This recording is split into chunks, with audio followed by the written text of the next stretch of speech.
on va prendre comme base de départ les mots de la nourriture, hein, qui en France c'est assez fort. Hein. C'est intéressant de voir aussi que dans différentes langues, on distribue la nourriture autrement. Hein. Si je dis par exemple beurre, du beurre, c'est pas la même chose que de dire butter. Hein? Le beurre anglais est en paquet déjà. Tandis que le nôtre, il est en motte. Hein? C'est pas pareil. Alors, on va travailler sur ce mot-là d'abord.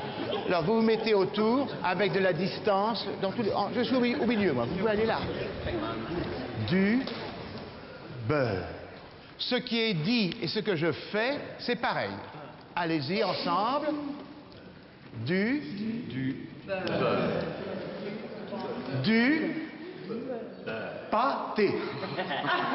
Du pâté. Ce qui est dit est dit. De la viande. De la viande. Et de la purée.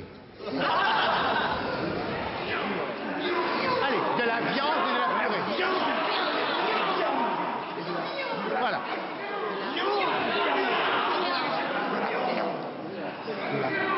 Un moustique qui pique. Un moustique qui pique. Un moustique qui pique. Un moustique qui pique. Un moustique qui pique.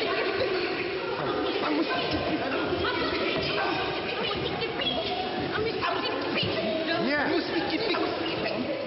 Un moustique qui pique. Une même chose est nommée différemment par certaines langues. Hein? Alors on va le voir plus spécialement avec les verbes. Alors si vous voulez, on va prendre le verbe prendre.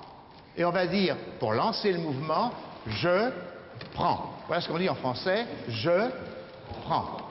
En anglais, comment dit-on? I take. En espagnol, comment dit-on? Yoko. Yoko. Cojo. Yoko. Cojo. Yo cojo. Mais oui, elle fait le geste déjà. Hein?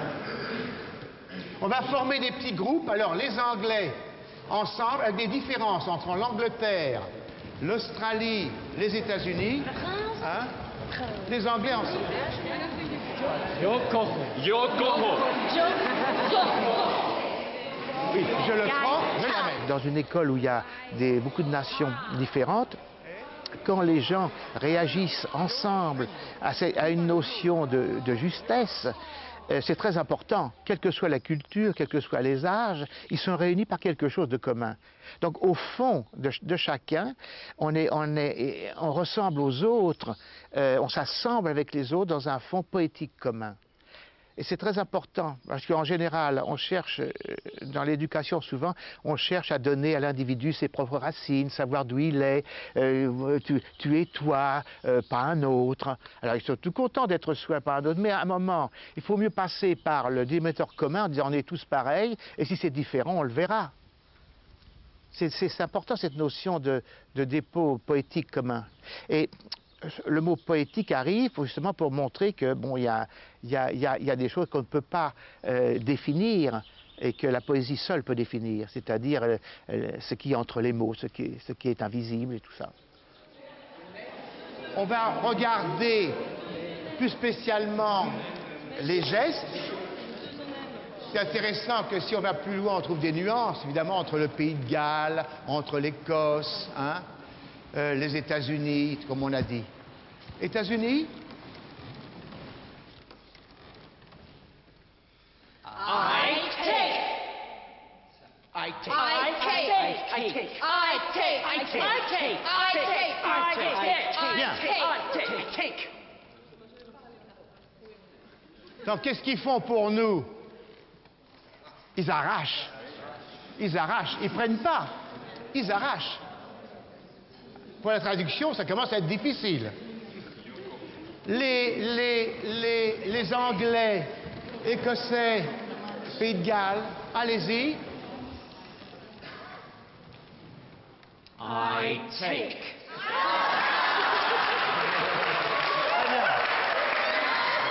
Très bien. C'est très bien. C'est formidable, parce qu'autant il y a l'action chez vous, une action directe, non? Tandis que là, il y a... Mais il y a la même dynamique, hein? Plus diplomatique. Alors, on va regarder du côté des Nordiques, suédoises.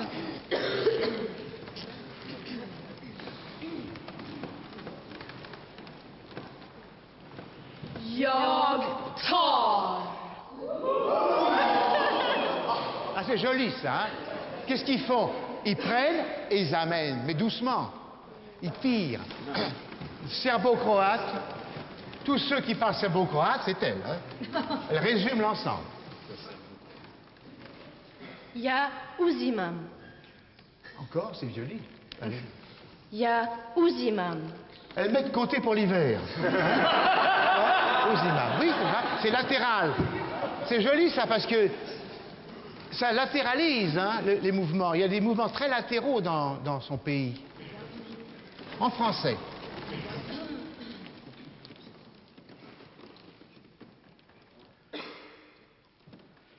Je prends.